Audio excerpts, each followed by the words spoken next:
This is DJ. And this is Ish. And this is Season 6 of Pero Let Me Tell You.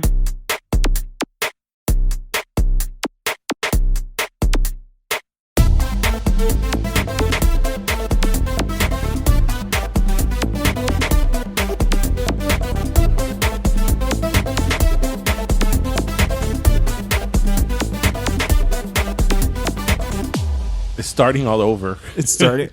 Isn't that an album or something? Let's go back to the beginning.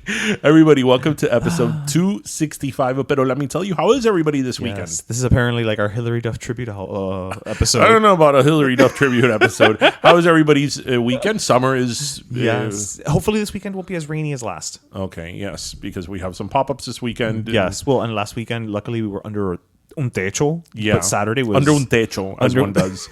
It didn't feel right to say under a roof. A roof and techo are not the same thing? They are, but they're not. I understand. Yeah. I feel like you wouldn't say like, techo. Rusted. No. That is true. Right? How's everybody weekend going? Wait, is... The next weekend is Labor Day. Yes, correct. Labor Yes. Day Next weekend is when it's the official end of summer and you can no longer wear white after that weekend. Who made those stupid rules? I don't know, some white lady. I mean, you can't wear Ironically. white after Labor Day. Like, who? Well, okay, it's just stupid. It's because of the whole because it's fall and it Does that come dark back and from all the that. days of like the Gilded Age or something That's like probably that? Emily Post. You know, when people like especially women used to wear like 20 outfits in one day. Yeah, you know, they wore only slightly less outfits than a dancer on an audition in Broadway. Yes. Layers. Sorry. Yeah. Excuse me. Yeah, that's crazy. That's crazy talk. I mean, and it's not even that it's not, it's always summer here. That's the thing. That's for us, not it even doesn't really that. make sense, But what does that mean? You can't wear white after Labor Day? I mean, it's, I don't know. It's supposed to be about like el tiempo, and it's the winter's darkness. I don't know. that's like all these restrictions to a wedding. You can't wear white. You can't wear black. White? Well, you can't wear black Yeah. at a wedding. Isn't a woman not supposed to wear black to a wedding because Well, it's a wedding? Well, she's not supposed to wear white because you don't want to draw attention from the bride. Right. So, okay, I'll give you that one. I'll give you the I'll white. give you that one. But yes. you're not. But isn't there also you shouldn't wear black either? Really? Is it because it's a funeral? Like it's a somber color as opposed to like a celebration color? I don't know. Who knows? That's all made up stuff. I'm just gonna wear plum Plum. to all weddings. I don't know why I was just thinking of the French word for hat. Chapeau. Un chapeau. A plum chapeau. Je voudrais un noir chapeau, s'il vous plaît, pour mon tête. So wait, you want a black hat for Mon tête. to wear? Tête. Head. Oh, for your head. Okay. So anyway. Yes. Anyway, well, yeah, summer's ending, and I mean, for some parts of the world, not for us. Yeah, for some parts of the world, it's just beginning now. Yeah, summer for us will end for like 1 week in January. Yeah, maybe 2 weeks if we're lucky. If we're lucky. Yeah. So, anyway, last week, yes, I went to Beyonce's concert. I had mentioned it here last week. You seem to have a ball. I had a really good time. Yes. Because I have to tell you that... You enjoyed those $90 of service fee? Everybody around me was bought single tickets as well. And so it was like a whole... Yeah, because we were okay, so... Last minute club. So I get there and, me being the chatterbox that I am, I start making friends with everybody there. And to my left, there was a Samoan couple. Oh. Right? And... That's so random. Yeah. Well, I don't think Miami. I don't think they came from the Pacific to Florida just to see Beyonce. Although somebody did come from Chicago to see Beyonce, and I'm like, but she was just in Chicago, right. And they were like, yeah, but we couldn't get tickets, and I was like, wow, wow. So it's cheaper to just fly. Yeah, but then we sort of put two and two together. I was chatting with everybody in my section that everybody had bought the ticket the 24 hours preceding the concert. So we kind of figured out that whoever was holding those tickets, they put them on sale or they let them go at that time. And it was just a lot of fun. I had a great time. And I will tell you this though, and I've been to a lot of concerts. Yeah. We went through the list last week. For decades now. That sounds so 90s. I'm on my fourth decade of concerts. Well, you could be a adult Wait, contemporary hold on. radio The station. 90s, the aughts, the 10s, and the 20s. Yeah. I'm on my 4th decade of concerts. Are you also playing the hits of today? Yeah. Yeah, of course. Yes. Okay. And I've been to a lot of them, and I've seen different acts, different genres. And I have to tell you that, like, recently, I don't know if this is like a post-COVID thing, the world post-COVID. I feel that concerts, maybe because they're just so much more expensive now, they've become like more of an event. Yeah. It's I would a agree. spectacle. I would agree. People have a blast. Like, people dress up. There were so many people that were dressed up for Beyonce's The concert. costumes were great. Like, it's costumes. It's almost cosplay. You took the words right out of my Yeah. mouth. It's almost cosplay. Last year when I went to the Weeknd's concert, también, like, people were dressed up and like people were having a blast. So it's I feel that it's much more nowadays than just you go to the venue, you Right, sit you have down, fun. you watch the person, maybe you get up and dance, and that's it. Like, this is an event. Like, people, like, for example, I got to this concert like 2 hours early.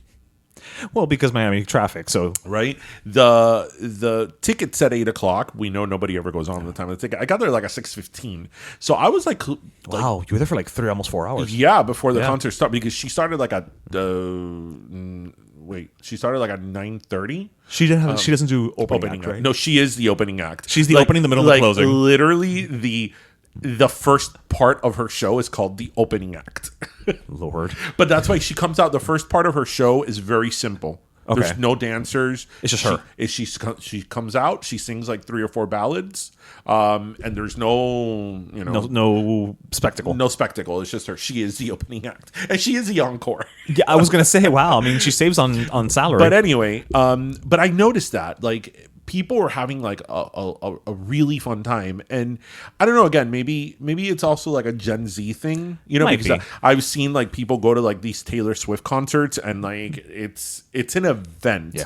and they pass out like stuff that they do for each other and all that, and it's a community. Like, I remember when you were telling me about this earlier, and there's again, you can go the other way and be the sour puss, right, and be like, it's just a show, it's just a concert, blah blah.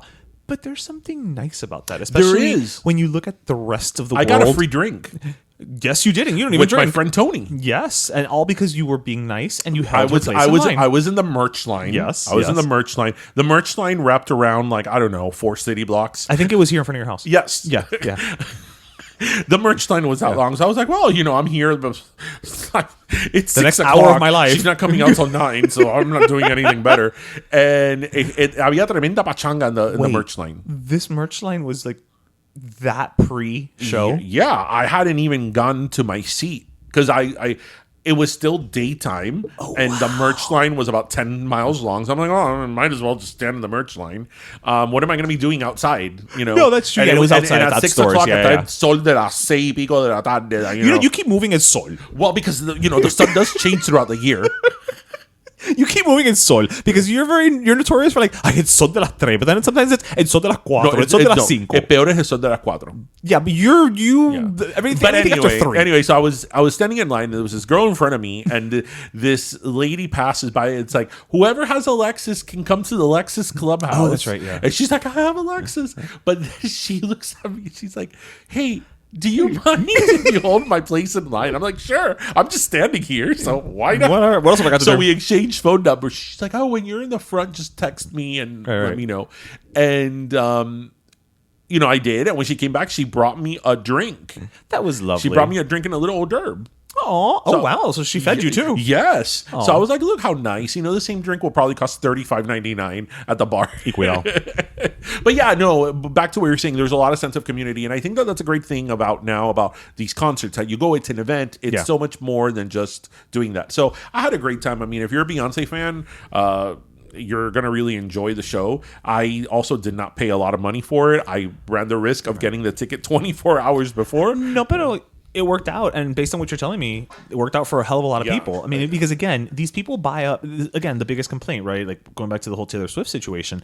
These ticket scalpers or whatever you want to call them, they buy up all the inventory and they're hoarding them. Well, guess what, guys? Yeah, you can charge me $700 now, but the day before a concert, if you haven't sold it, you need to get some money Do you know out what of it. Taylor Swift did now for her 2024 concerts? No. So you have to go online and register, and then they will send you a code. And then with that code, you could purchase the tickets. The tickets cannot be resold. Really? Nope, they cannot be resold. I mean, I imagine that like they could be resold in a private sale. Like, if I have these tickets, I'll give it to you. Like, hey, you want to buy them? Right. But they cannot be resold through like StubHub or Ticketmaster or anything like that. Wow. And you know what? That's good. That's good. It's not a bad That's thing. good because then you get to buy these tickets at face value. Yeah. Because when you hear about all these concert tickets, like, oh, you know, the floor seats are like $4,000. Yeah, they're not $4,000 because of Taylor Swift or Beyonce or Madonna Or the venue. or the venue. Yeah. They're $4,000 because that's what scalpers are charging. Right. You know, and all these scalping programs have been able to beat, you know, the technology. So yeah, and then you know the freaking Ticketmaster's fee. It's funny because I was speaking to a friend of mine. I was speaking to her daughter, and she was telling me that she really wanted to go see Carol G. And she's like, "Oh, bro, I was gonna get 2 tickets for me and my friend, and they were like $200 each." And I was like, "Okay, fine," you know. But then when I go check out, it was like, you know, almost $600. And I'm like, what the hell? And then she looked at it, she's like, it's the Ticketmaster fee. And I'm like, welcome to the world of a Swiftie. That happened to me this week. Because my mom's 70th birthday is coming up, so my sister and I are gonna take her to go see Mark Anthony. Oh yeah. The tickets are like $500, okay, total for 3 tickets. It is what it is, whatever. I started looking and there's a service. Okay, there's sales tax. Can't get away from taxes, death and taxes, right? Great. Then there's the service fee. Then there's the venue fee. Then there's the processing fee. I'm like, why is there a service fee and a processing fee? What service are you giving me if it's not processing? Was there a convenience fee? There was not. But again, it's like I wound up paying instead of the $500, it's like $620. That's like it's a little bit of a different situation, but it's so frustrating how now when you purchase a hotel. Oh, the resort fees. Right. And the resort fees are not $10, $12. No. They're like $60, $70, $80 a night. So it's like, oh, yeah, you get to stay at, you know, the Marriott, the GW Marriott, or wherever the hell you're staying for, you know, $180 a night. What a steal. Plus resort fees. And then, boom. And then the parking if you have a car. Oh, my gosh. So last year at the Gaylord Palms in Orlando, I actually was for Memorial Day weekend, and I took Tristan. We had a great time. Like, we all had a great time. You guys got like a last minute deal. Yeah, we did. Yeah. And actually, I literally bought the hotel package. We stayed 3 nights. The day we left. Yeah. But sometimes you get it. You got a great deal that way. Yeah. And, you know, I got a really good rate because the Gaylord Palms is like, it's not a cheap hotel. It's a fancy hotel. Resort, yeah. And it's fine, you know. And I remember that I'm like, bam, you know, Expedia, boom. Right. And I'm like, I got a steal for this. And when I check out, 3 days later, I'm like, better. What do you mean I have like $300 in resort fees? Like, I didn't buy shit here. Oh, no, that's your resort fee. That's your resort fee. Yeah. And as I always say, like, okay, I mean, in this particular case, I really did enjoy the amenities. And it is a resort. Right. But what about when you're just staying there and you don't use any of the amenities? Is that really fair? Well, that's on you. Right. But what I'm saying is that, like, I just prefer if they just give me a rate. Right, the $200 includes whatever you want it to include. Right, instead of $200 a night, it's $250 a night. You know, just tell me how much. That's sort of the same with cruising now. Because when you go on a cruise but remember that back in the day, they would give you the little envelope. Yep. That you would give to your waiter the last day, and you would give to your room steward the last day and all that. But now the gratuity is automatically added on your sign and sale account. Even before that, there was always the option to prepay up front. Right. Now, and don't get me wrong. Now, and I actually think it's a good deal to do it because you know what? There are people who were haciéndose los descarados.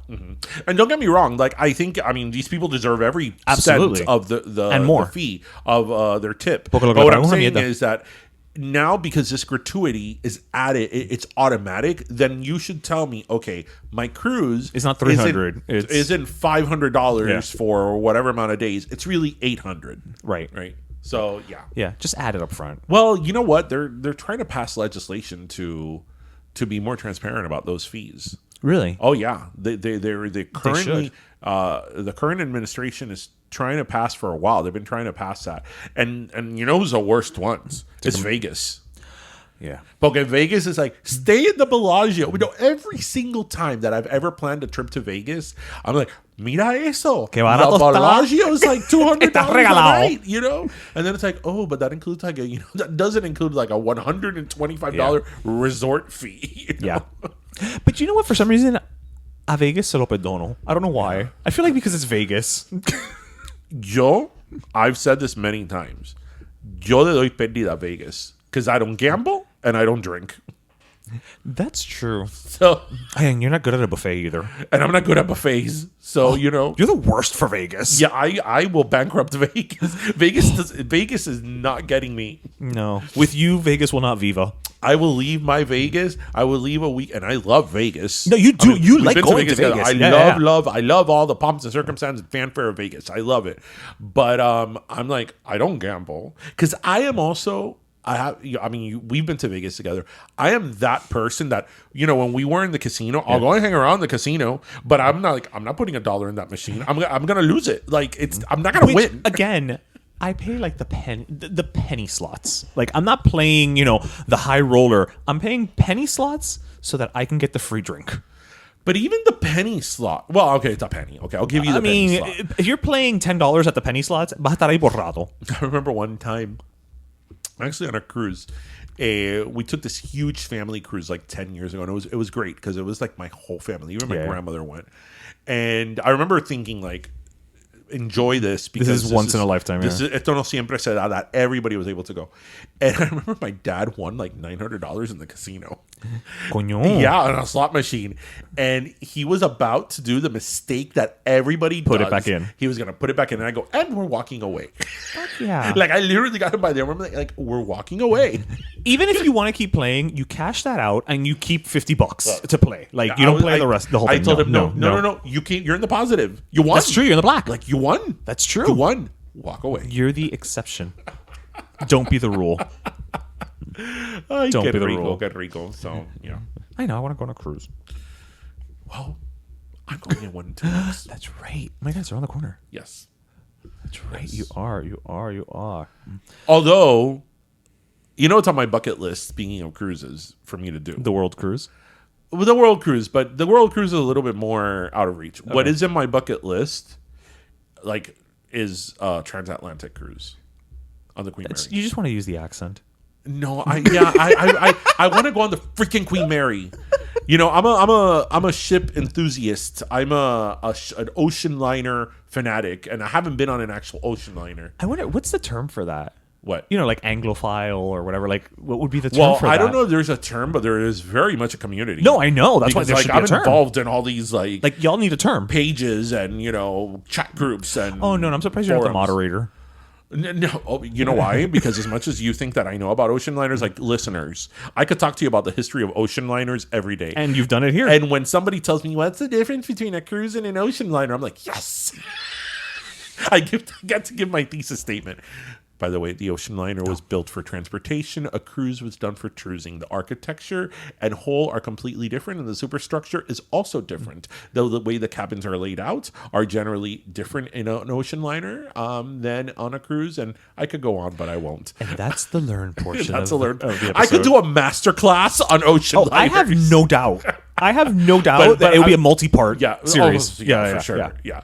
It's like ocean liners from 1850 to 1900. Go. Right. Like, we would need intermissions. One of my favorite parts of Titanic, like one of my favorite parts, is the very beginning. It's actually the very first line that Kate Winslet says. When she gets out of the car, she goes, I don't know what all the fuss is about. She isn't any bigger than the Mauretania. And the Mauretania was like the most famous ship at the time. The average layperson would not know that. But for us... You are neither average nor lay. Okay, moving right along. Because you're a person. You're a person, so that one's a given. Oye, viste que nació una jirafa. Without spots. Without spots. Yes, and they think it's the only one. Listeners, you got to look this up. Look up spotless giraffe. Yeah, they think it's the only one in recorded history. I mean, who knows, right? Yeah. Right. Yeah. I just want to go on record again. Giraffes are my favorite animals. I love giraffes. They're so underappreciated. They are. Giraffes are amazing. You know, especially guys. It's like, my favorite animal's a shark. My favorite animal's a tiger. Arr. It's like, no, bro. My favorite animal's a giraffe Also, and a llama. Have you ever seen the giraffes when they're like using their necks to beat each other up? It's wonderful. But they're such like beautiful, graceful animals. They are. And unlike the graceful gazelle, they are not nature's buffet. No. Oh, yeah. You know what? Nadie se mete con una jirafa. They don't, but I think it's because of that neck whipping thing that they do. But I think that whoever's down there looks up there and they go, whoa, well, I'm not even going to try. Yeah, it's just too much effort. I mean, I'm sure that does the giraffe have a predator? I'm sure they have a predator. I'm sure a lion will eat a giraffe if they, I mean, you know. I don't know. There's They're vegetarian, so I'm sure some there's flying thing that will take a giraffe. some flying thing, like what, the creature from Jeepers Creepers? I don't know, like, the pterodactyl or some shit like that. How? Wait, what time are we recording this in that there are pterodactyls? I'm sure there's pterodactyl somewhere. Oh, I hope there are. I would love for there to be a pterodactyl somewhere. No, because listen, it's bad enough when I park under a tree and a regular bird. So, shits. listeners, something that I am not good at. I can't be good at everything. That's something true. I'm not good at. I'm not good at like animal noises, biology, if you will, like yeah, you're not zoology. No, you're not gonna be a zoologist. I'm not good at like animal breeds and this and that. I can't tell the No difference time between soon. an alligator and a crocodile. To me, they're the same thing. And I argue with people that I'm like, dude, look, a rhino is a dinosaur. And the reason why they say it's not a dinosaur is because then it would just, in terms of economy, you can't pull that thread. Yeah, it would just like ruin like franchises. And Mira, if you pull that thread, then it becomes a matter of like, you know, Jurassic Park, the whole franchise falls apart. All of like fossils, that doesn't work anymore. And then people now start to wonder if Pangea's still around. Like, it's just not going to work. My mind? Blows my mind. George Washington and like that whole era, they didn't know dinosaurs existed. Wait, they didn't? No, because they hadn't found a fossil yet. Boom. Yep. Mind blown. I never stopped to think about that. You're absolutely right. I think the first fossil was in the 18 something. It was in the 1800s, in like the mid 1800s. You're right. They wouldn't have known. Yeah. Colonial America did not know that dinosaurs existed. Well, anybody around the world at that time. Yeah, fair enough. But yeah, George Washington. Nope, no dinosaurs. No T-Rex. What's a T-Rex? I never stopped to think about that. This is also the learn section of the show.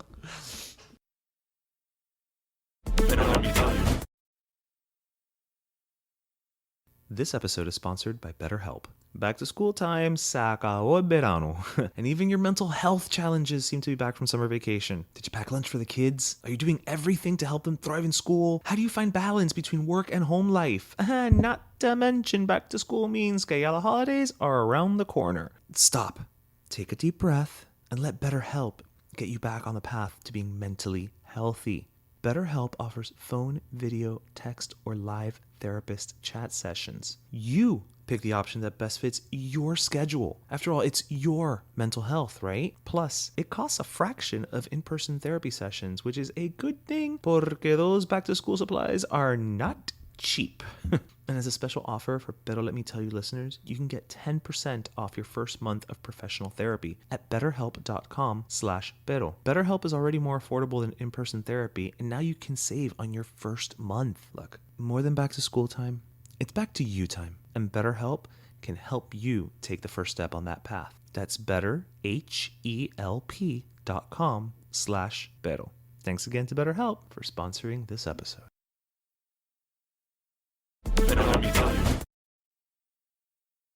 They did. Isn't like your work? It's like your life before you know that, and your life after. When I found makes that sense. out, when I found that, I was like, I had to stop. I was like, wait, what? Like, what do you mean that George Washington didn't know that dinosaurs existed? Like, think about everything in that time. Like, they didn't know. They didn't know that there was a T-Rex. This is wonderful. I've always said this, like, maybe there was a stray one around there somewhere. Here we are talking about dinosaurs on Pero Let Me And the Tell founding You, fathers. as one does. I've always said this, like, can you imagine if, like, The T-Rex was really a gentle giant. Oh, I've been so maligned in history. And the real, like, son of a bitch was, what is it called? The Brontosaurus. The one with the long neck? Brontosaurus. That's an herbivore? Yeah. That was the one that was like bitches, you going down.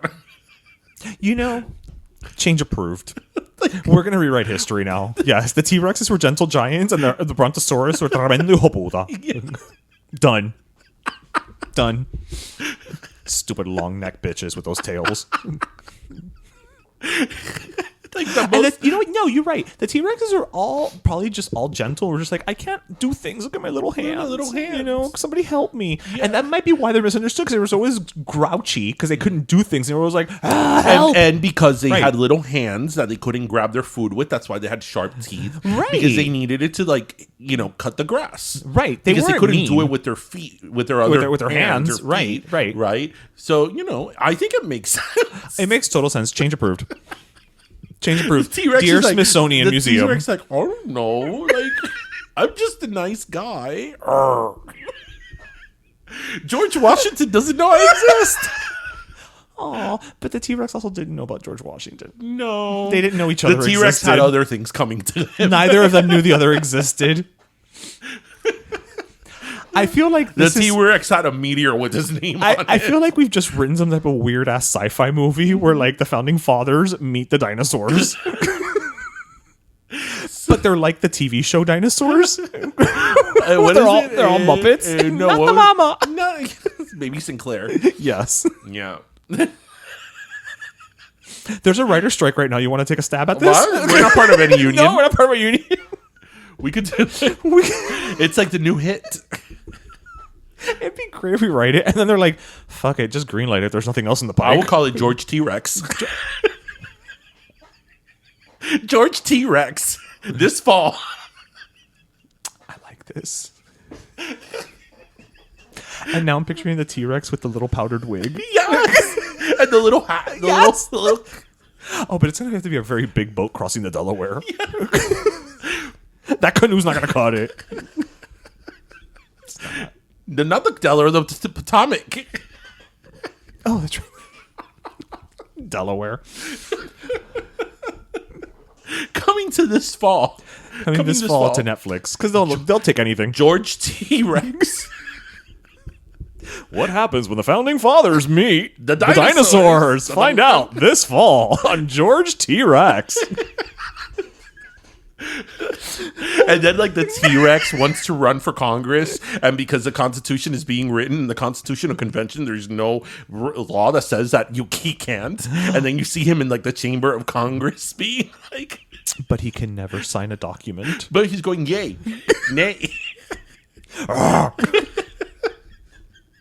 Guys, like, listeners. This is writing itself, people. I mean... It's writing itself. Let us know what you think. Yes, okay, yes. we need to move Absolutely. on. So actually, well, kind of on the topic of, in a weird way, of dinosaurs and large animals, this past week, the infamous whale here at the Miami Aquarium passed away. Yes. Lolita. I know she has another name. They call her Toki. I don't know if it's because she's running away from the authorities, why she had two names, under an assumed alias. I don't know why she had two names. But finally free in the worst way possible. And it's just weird to me that she's no longer there. Okay. I don't want to sound disrespectful. I'm not being disrespectful. I saw your face changing, formulating a thought in the, like, okay, you're trying to be nice, but whenever I see anything written about Lolita with her real name, I don't say it. I don't think Toki. I think Toki. Okay, that's not disrespectful. That's celebratory. That's joyous. Apúrate, ballenita, vamos a ver a Jesús. Okay, I'm sorry. I'm not that. I don't think they took a whale to see Jesus in the desert. You don't know. They didn't know whales existed in the desert. The same way that the founding fathers didn't know dinosaurs existed. There's a whole lot of not knowing things. Jesus didn't know dinosaurs existed either. He didn't know they existed either. I mean, if George Washington didn't know, then Jesus really didn't know. Didn't know. Yeah, he really had no clue. There's no dinosaurs in the Bible. nor Old Testament. No, exactly. At all. At all. It's not a thing. So It's not a thing. anyway, okay. But it's just so weird to think that she's not there. I mean, I know, sad. I know, we all wanted her liberated, and the pen was too small, and to be freed back into. You know that when Tristan was in preschool, we went to this aquarium on a field trip, and I remember that it was one of those things that like I had a moment of like It had been years since then, right? I mean, at that point, since you've been to this aquarium. Oh yeah, I hadn't been to this aquarium yeah. since I was in high school. But I had a moment of like morale because I was like, on the one hand, Right. I'm like totally against this, but on the other hand, like I don't want him to be the kid, the odd man out, right? And we saw Lolita. I have pictures of it. We saw Lolita. The show? Yeah, and like I was like, this is wrong. This is wrong. This is wrong. This is wrong. And I was like, but I have pictures of me seeing Lolita as a kid. There's a nostalgia to it. And then I now have pictures of him seeing Lolita. So I was so torn. But I mean, obviously, right, morally, yeah. And I have to tell you that when I went to go see Lolita in this aquarium, so this was it was in preschool. So this was like 4 years ago. So it wasn't that long ago. As I said, I hadn't been since I was in high school. Yeah. So it had been 20 plus See. years. I had sort of forgotten how small it was. That's what Until I kept hearing. see it in person. Yeah. That I was like, the hotel pool is larger than this, Yeah. And it really, As a kid, it seems huge. As a kid, yeah, it seems huge. Yeah. But it really puts it in perspective. About 10 years ago, I went to SeaWorld, and I had never actually been to SeaWorld. I don't think I have either. And there was a great deal going on. So I went to SeaWorld. You and your deals. I went to SeaWorld. I really love those roller coasters. SeaWorld has some pretty good roller does have coasters. good roller I coasters, mean, yeah. not for nothing, but they do. Yeah. And Shamu is even bigger than Lolita.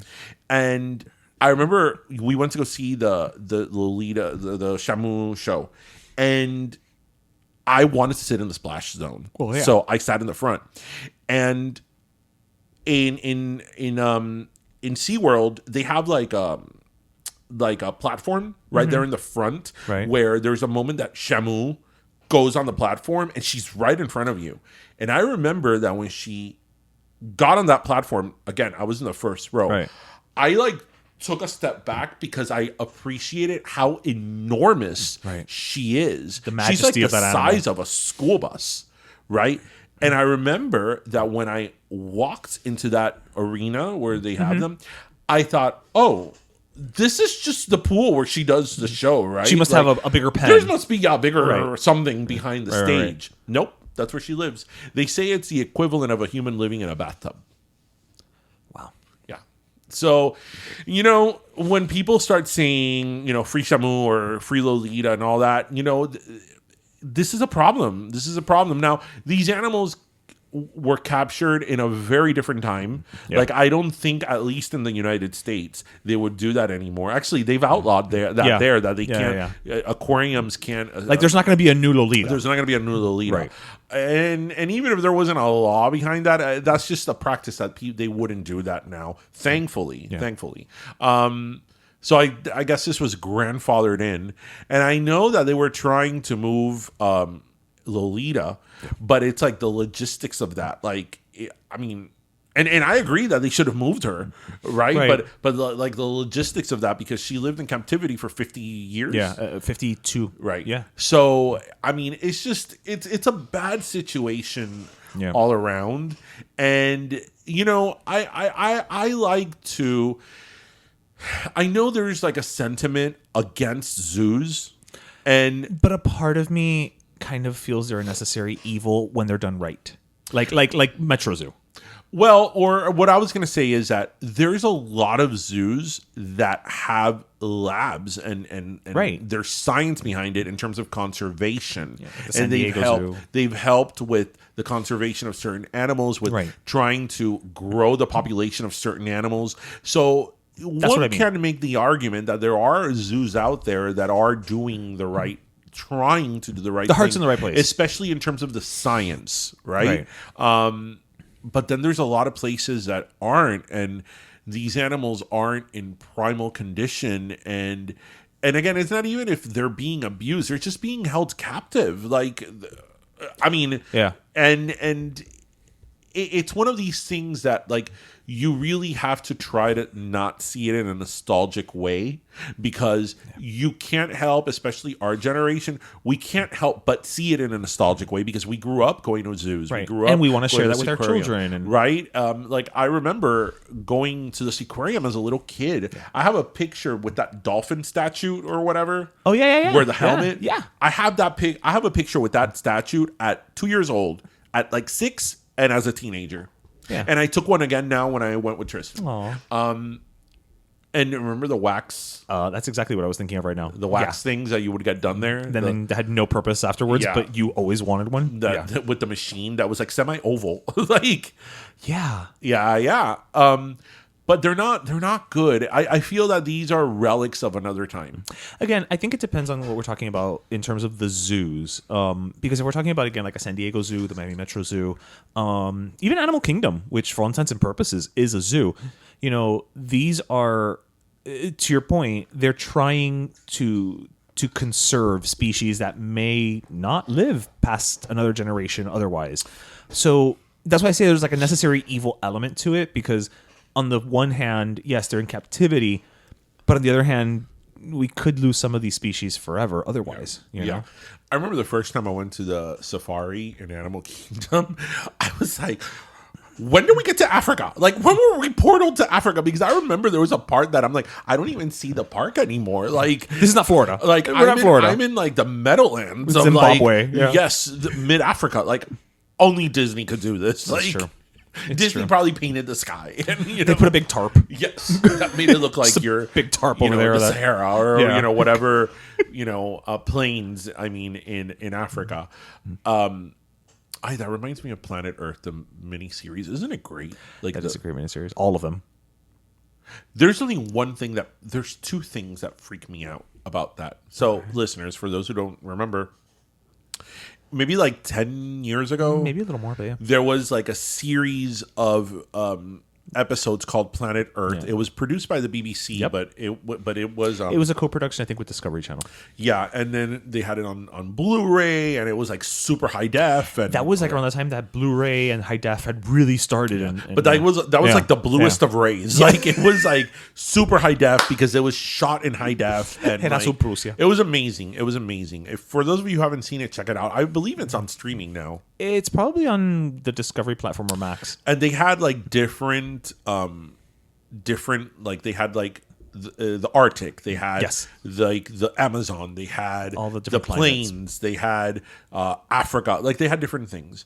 I remember, and these things are nature at its wildest. Yeah, right? it's raw. I remember Yeah. there was an episode in Antarctica where these two polar bears were hunting a seal. Yep, that's what they do. And the seal was like on a little island of ice, and the seal was like trying to save it, and like the seals going back and forth, and like they really filmed this, like the struggle the seal was going back and forth, and then finally, out of exhaustion, the seal can't it just save has to itself give up, anymore, and you just see her being dragged down by the polar bears, and I'm like, I'm emotionally invested in this animal at this point. Like, how can you do this to me, BBC? Like, why did you need to show this? The character arc of the seal. Why did you need to show this? I'm sorry, but I know it's nature. Because I know it's nature. And if you're gonna do a documentary about the realities of nature, then you have to show the realities of nature.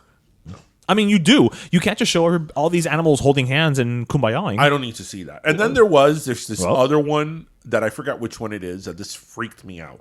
That it was of a bat cave. Okay.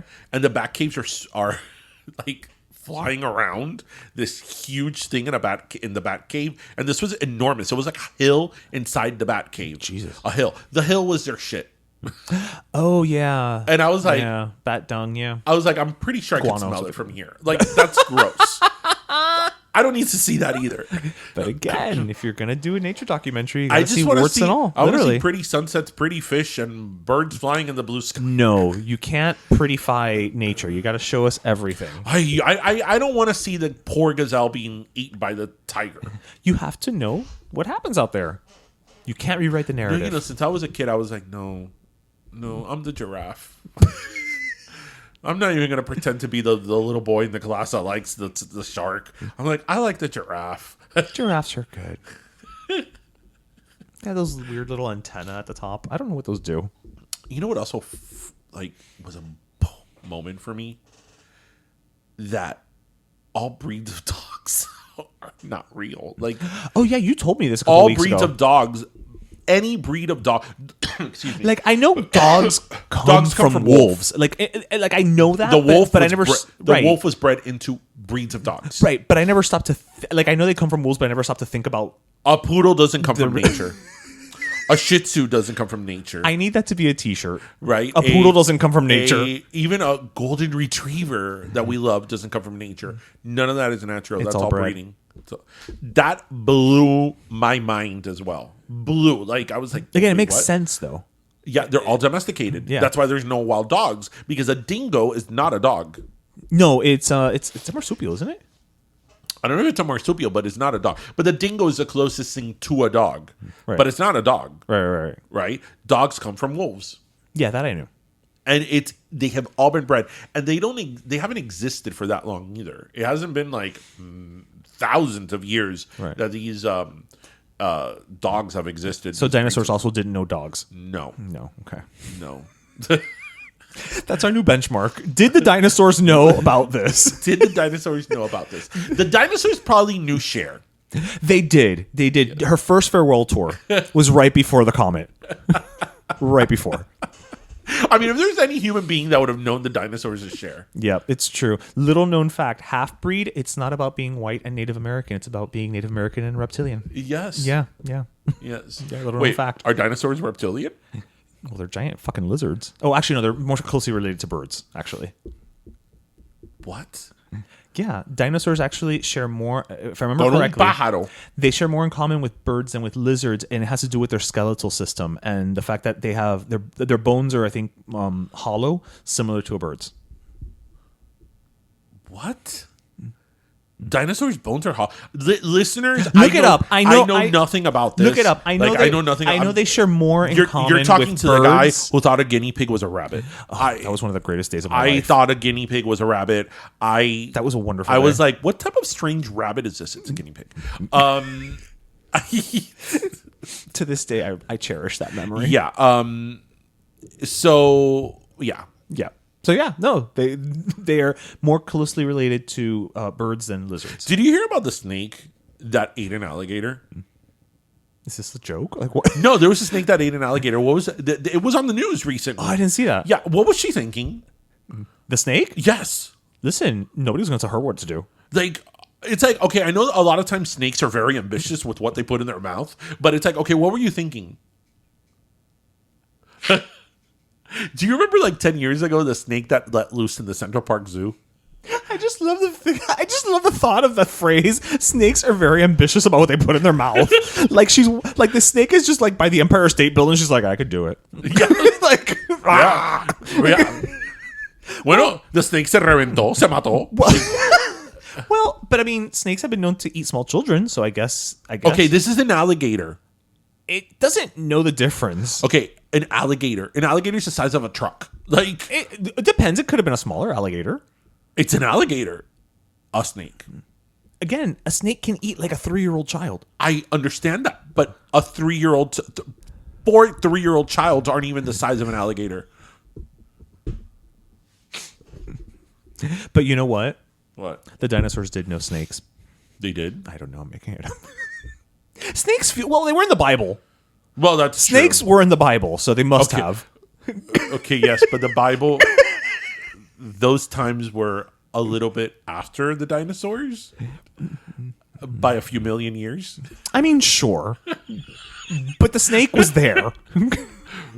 Right, but even that was a few million years removed from them. But think about the snake doesn't have to evolve. It could have been there. All right, listeners, it's one of those episodes. It's one of those episodes. It's yes. one of those episodes. Yes, it is one of those episodes. What? Who? That's the thing. Who didn't know dinosaurs existed? Who didn't know dinosaurs existed? You know what? Noah didn't, or no, Noah did, and he didn't put them on the ark. No. Well, you know who Noah didn't put on the ark, right? Unicorns. And dragons. Yes. Which dragons are dinosaurs? I learned that from Fantasia 2000. Yes. And as we all know, Fantasia 2000 is a documentary. When I saw Fantasia 2000, whatever, I'll say it here in the podcast, I cried like a little bitch at the end of it. I don't remember the end. The Firebird suite of Fantasia 2000. I don't remember. The Firebird suite, that's the song. Yeah. It's the cartoon. It's the one of nature where it's like a forest landscape that there's a forest fire. Mm-hmm. And Mother Nature at the beginning, you see Mother Nature. And then the whole forest catches on fire. And she sort of dies. This rings a bell. She dies, she turns into ash, and then a raindrop falls, and that brings her back to life. And at the end, it's sort of like the evolution of nature, right, how nature, regenerates itself. Oh my God, it's beautiful. Like, we need to watch it at the end. I remember I saw Fantasia 2000 on IMAX, and I'm like, well, yeah, because they only released it on I'm IMAX. like, okay, what's going on here? Like, why am I getting so emotional about this? Like, because it's Fantasia and it's 2000. That's what we did back in the 2000s. We got emotional over Fantasia. Fantasia the movie, Fantasia Barrino. We got emotional. Well, that's why she won American Idol. Yes, we got emotional over all the Fantasias. Yeah. Yeah. Oh, excuse me. You know what's a song I have stuck in my mind right now? And I'm gonna. This is to give a shout out to Jenny Lorenzo and Riza from Spanish Aquí. The whole thing of Santa's Enchanted Forest. Oh, but Enchanted Parking Lot? Enchanted Parking Lot. Enchanted Parking Lot. Humanity. So much fun. Santa's Enchanted Parking Lot. Ya ahorita yeah. Yeah. Where's Santa's Enchanted Forest nowadays? I don't know. I think we have to take the wardrobe for Narnia at this point. Yeah? I mean, they keep changing the location every year. So is it like a secret location? Like, it's Santa's traveling forest at this point. Speaking of events, actually, this is something I did want to bring up in today's episode. It's actually what I wanted to bring up in today's episode, not the dinosaur George Washington talk. But aren't you glad? Did you see what's back for our second round? Listeners, you want to listen to this? I did. So I did, and allegedly and you it's didn't sold tell, out. and you didn't tell me this, and the fact that says how much we know each other. So remember, listeners, a few years ago, the Fyre Festival. It's back again. That we got not one but two documentaries for the Fyre Festival. But for those of you who and don't we found remember, out how far someone was willing to go for water. For those of you who don't remember, I'll refresh your memory. So the Fyre Festival was this event about 4 years ago that was advertised as the biggest, most luxurious, high level music festival that was going to be in Exuma, Bahamas. It was going to be like Coachella, but for the more exclusive, right. With pigs in the water. With pigs in the water, with all these influencers. It was really I think it was one of the first events to almost bill itself as come hang with influencers. Yeah. And of course, Ja Rule, right? And people paid all this money to go there, and when they got there, they were sleeping in FEMA tents with very little water and onion and cheese sandwiches. Yeah, not and great. The guy who set all this up, Billy McFarland, he actually went to jail for 3 or 4 years for fraud and wire fraud and all this stuff. He's out. For investors and all that. And he's out of jail. Excuse me. He's already advertised Fyre Festival 2. And according to him, the first set of tickets have sold out. Oh, I didn't know how to gone on sale already. Yeah, there's apparently a first round of tickets. Okay. Allegedly. According to him. This guy's a con man, so who knows? Has sold out. So what do we think about this? Has he released pictures? Because, usually when you do a second round of a festival, you release pictures of how well the first one went. So that's not the case. No. So what is he... how is he selling this is my question. Because you're talking about an event that people... Again, like you said, not one but two documentaries exist about the shit show that it was. So it's not like a tu diga, something nobody knows about. So to me, it's not how he's selling it. To me, it's who the hell is buying it. Right, but that's my question. Is how is he selling it that people are buying it? I think there's people who are just curious about it. I want to understand both ends of the spectrum. Here's my thing about it. Here's my thing about being curious about it is that I'm curious about it. There's a lot of things that I'm curious about that maybe I'll be like, I'm going to go and see it. But the problem is that you're talking about an island. So you're talking about an island. You're talking about a lot of times places that, like in what happened the first time around, don't have the accommodations. It's remote. So I'm not going to put myself in a situation that out of curiosity, I'm going to be stuck in an island. Yeah, not to mention I have to get PTO. Right. So, here's my thing about it, because I could understand, we live in a world nowadays. I mean, I guess you could say we always lived in this world, but especially now with social media, of hype. Oh, yeah. It's groupthink mentality. If hype is more prevalent. As we've seen, even in our political landscape, people don't really give a shit. They go and do what they go and do without any. It doesn't matter if you're telling them, hey, like, this is not a good idea. This doesn't matter. No, people are going to go and do it, and you're not going to change their minds. So I could understand that there's people that are just going to go and do it. They're going to go and do it. But those people always existed. And be like, I'm going to be part of the Fyre Festival too. Right. Whatever. And we're going to hang out with Kendall Jenner, even though she's not going to be there. Right. Whatever. Well, she was not the first one either. My question when I started reading upon this is like, who, in terms of investors, who's going to get involved? Investors, promoters. Because going in. Right. Investors, promoters, caterers, staging, acts, like talent. True. Why would you associate yourself? Who's going to associate themselves with it? I mean, maybe Rita Ora, because, she's that good. But who's going to associate themselves with that? Rita Ora. Because it's a risk. Across the board. It's a really big risk. Across the board. Because you know what? If you were Imagine if he comes out and he's like, who I'm having at the Fyre Festival too? I'm freaking having Beyonce. Like, I don't think so. And Beyonce will be like, boy, I'm on my Renaissance World Tour. Like, Beyonce won't even say anything one way or the other. That's the beauty of it. She won't deny it. She won't admit or deny. She won't admit or deny, so you can say whatever you want. But Beyonce's going to be on Beto Let Me Tell You next week. Yeah. Tune in. What was I going to say? Shit. But that's the thing. See, like, okay, I didn't even think about the acts. The first time around, you didn't know what you were getting into, so you agreed to this festival, and you were kind of caught in that moment. But to willingly go into this, knowing the shit show that the first one was, unless we are talking about a situation where you are literally signing the contract and they are handing you the check the same day, there's no need. No. There's no need, because you're putting your brand at risk, because now you are knowingly associating yourself with something that everybody in the goddamn world knows is a shit show. Yeah. So I would love to know who has bought these tickets, and yeah, you're saying who are the investors? But you know what? Though, it could all be a lie. Like, I'm sure. It's sold out. Well, how many tickets did you put on sale? 20. I mean, if 20 sell, they did sell out. Sold out. Yeah. No, you're right. Yeah, it's perspective. It's all perspective. I don't know. I just think it'll be interesting to see if it pans out. I mean, also, I would think there would be something in position that he couldn't do something like this again. I mean, he was literally convicted for this bullshit. He went to jail. Like, I would think there'd be some type of thing in place that he can't run a scheme like this again, like legally. I think that he can't be the CEO of, I don't know if it's like trading or investment. He can't have a CEO position. I think that's it, or he can't. I'm not sure that but there's always ways around it. There's a loophole. Maybe he's not the owner on paper of the company, but the face or who knows? Okay. I think all those poor people that like work and fed the people there. Oh, yeah. How did they ever get paid? I mean, look, the only thing good that could come out of this is Fyre Festival Season 2.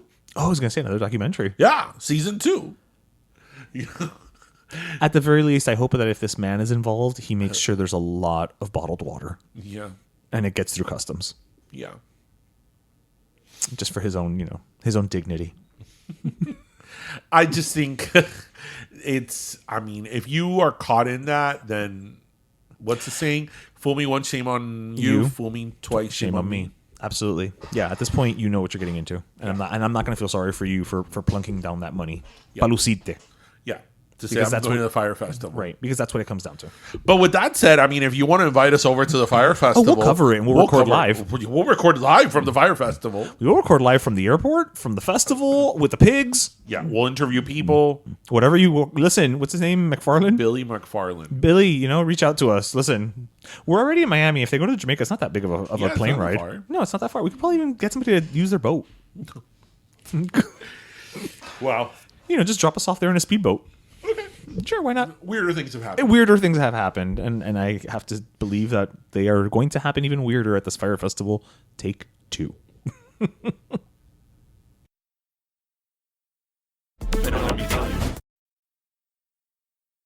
It's August, and while summer may be ending, back to school is just around the corner. That means it's time to start packing lunches again with healthy options like dairy. Whether yogurt, cheese sticks, or grilled cheese, there's many ways to include dairy for those back-to-school lunches and ensure that kids get protein, vitamin D, and calcium. And that's in addition to breakfast with some milk, either by the glass or in a bowl of cereal. For more ways to include dairy as part of your back-to-school routine, visit floridamilk.com or lechedeflorida.com and get more info as well as recipes. Trust me, including dairy in their lunches is way easier than trying to remember how to solve word problems.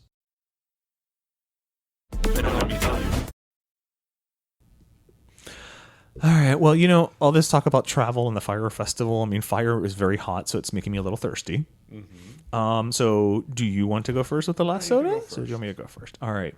So I'm going to go first. I'm going to keep it very, very short and sweet. My last soda this week is actually going to the country of Brazil. Oh.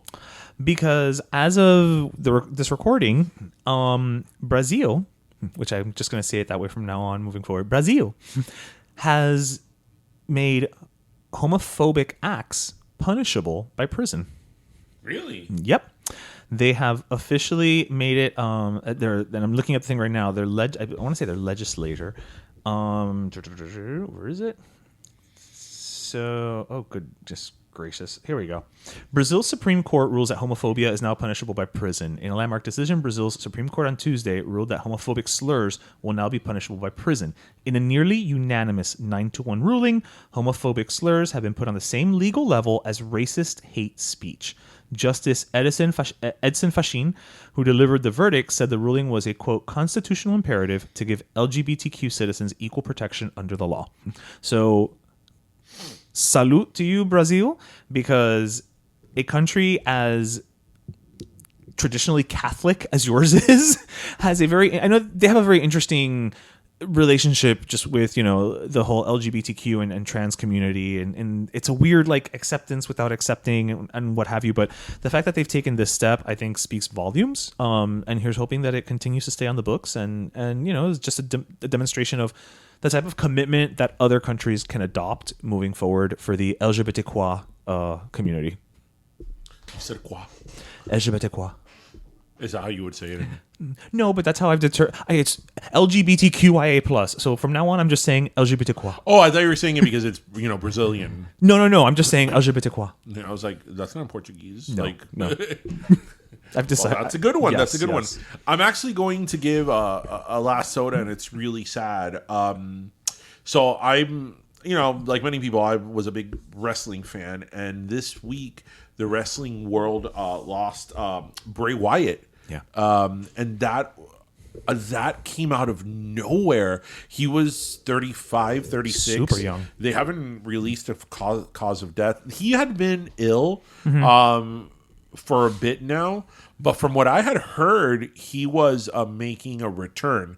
And for those of you who don't know who he is, you could look up stuff on YouTube. He was very much an innovator in wrestling. He was a superstar in the wrestling world. Yeah. Of this new breed of wrestlers, and it's just it's a real shame somebody so young, the prime of their life, doing something that they love, to go out so quickly. So my condolences to his family and all that. So I just wanted to mention that briefly on the show, and give my last soda to him, because when things like that happen, obviously when people pass away, you always think about your mortality and all those things. But again, somebody so young, it really it kind of hits you. Yeah, it hits you, and I mean, of course, unexpected and just really, really, really sad. So yeah.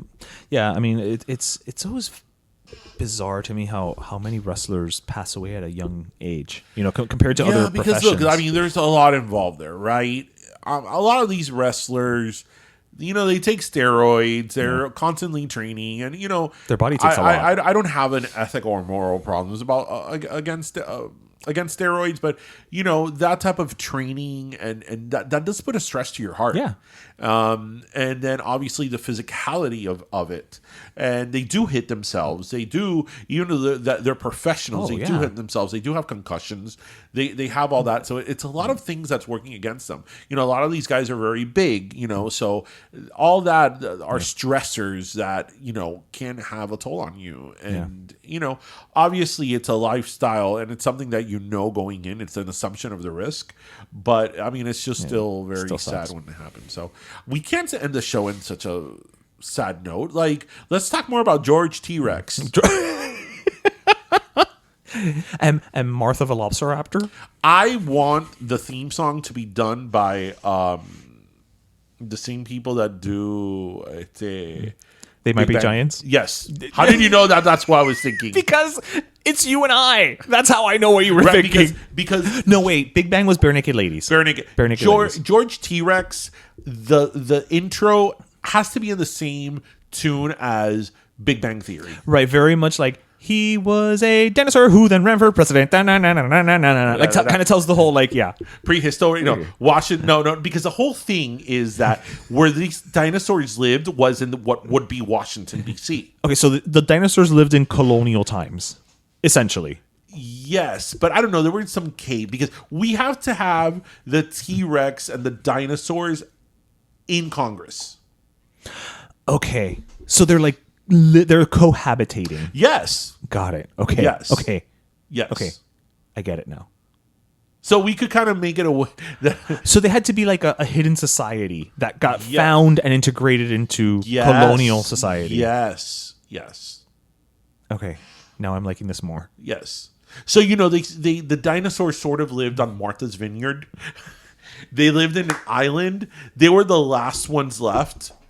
And then as the U.S. started getting colonized, and okay, I'm thinking that if they were on Martha's Vineyard, though, they should all kind of have like that JFK accent. Or they were maybe I am a T-Rex. I'm here for Congress.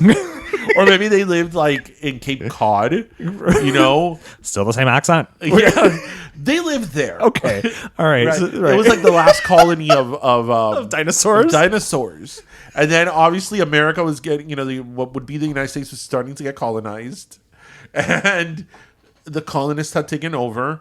And what do we do with these dinosaurs? Well, we integrate them to society, but then the dinosaurs want to be seen as like, as fruitful members of society. So the T-Rex is like, I'm not mean. I just want to pass legislation. And because they're from Cape Cod, they are the creators of clam chowder. We're going to have some chowder. Yes. And their favorite things to eat are lobsters, because that's what's... a lobster pot. Yes. I'm making some clam chowder. Because that's what they've had to adapt to while living on the Cape. I like this. Right? I like this a lot. Okay. I like a Triceratops chef. With the little chef's hat. Yeah. But it has to fit over the 3 horns. Yes. Yes. I like this. But then the thing is that George Washington... Okay. Right? Right. George Washington is like, well, we have this new country. Right.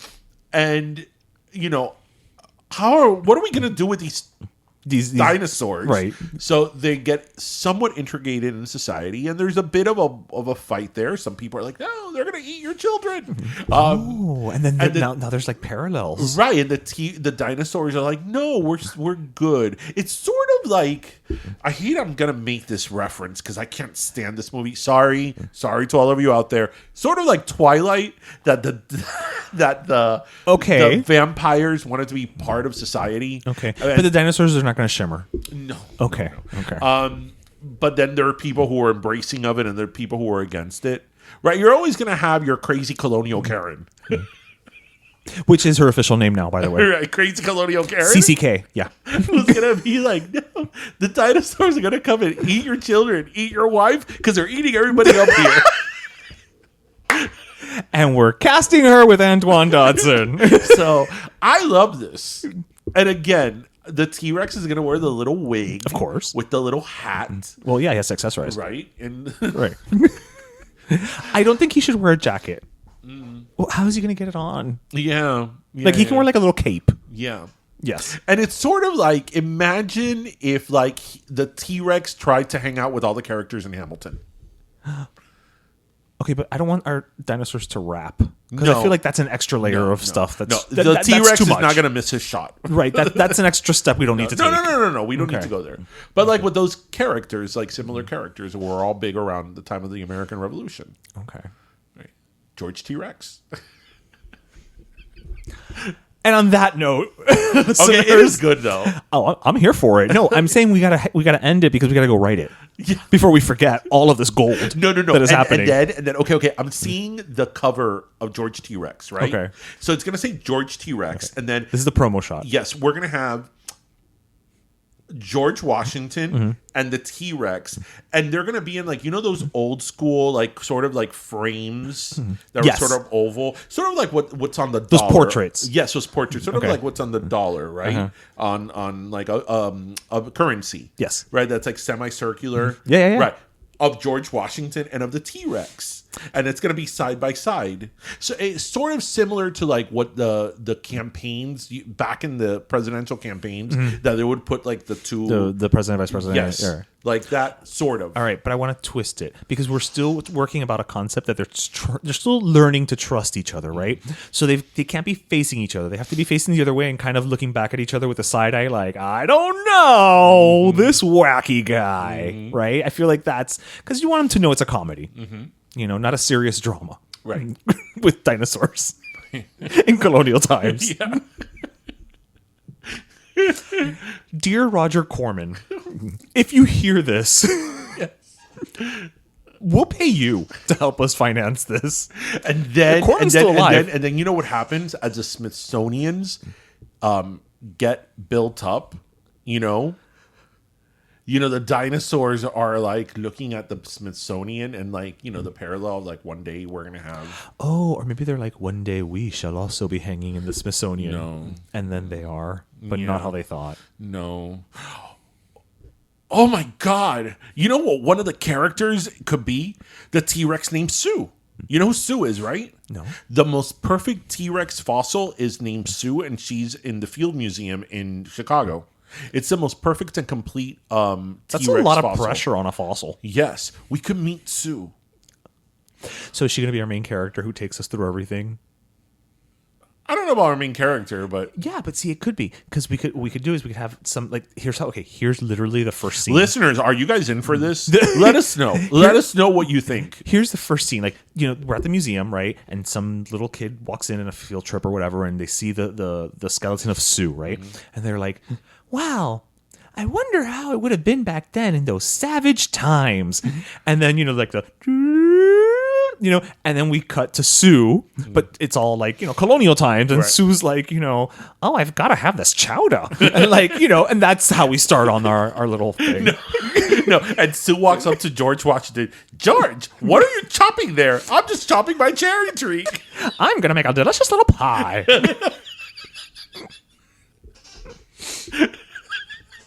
Okay. Well, on that note, everybody, we hope you listened, laughed, and learned. And as always, remember to grab your pastelito, your croqueta, and your cafecito and have a great weekend. Yes. Every now and then we have episodes that are a little off the wall. And this share is all of that one with them. your dinosaur in your life. Yes. Have a great weekend, everybody. If you're in the Miami area, Ping Pam Pollo will be at Hybrid House this Saturday, the 26th. Yep, that's correct. Wow. Yeah. I pulled that all out. You really did. I saw you pulling This, it. August 26th. So come join us at Hybrid House. We are going to have our flavors as we always do, and we're going to have some garlic parm. The garlic parm will be back. Yes, so yes, we yes. hope to see you around, everybody. Have a great weekend. All right, cuídense, mi gente. Bye. Bye. Pero Let Me Tell You is co-hosted by Darian Borges and Ismaeliano, produced by Ismaeliano, And our theme, Pero Let Me Tell You Freestyle, is composed by Michelangelo Lomlaplex, the official gay guy. And don't forget to subscribe and leave us a review on iTunes.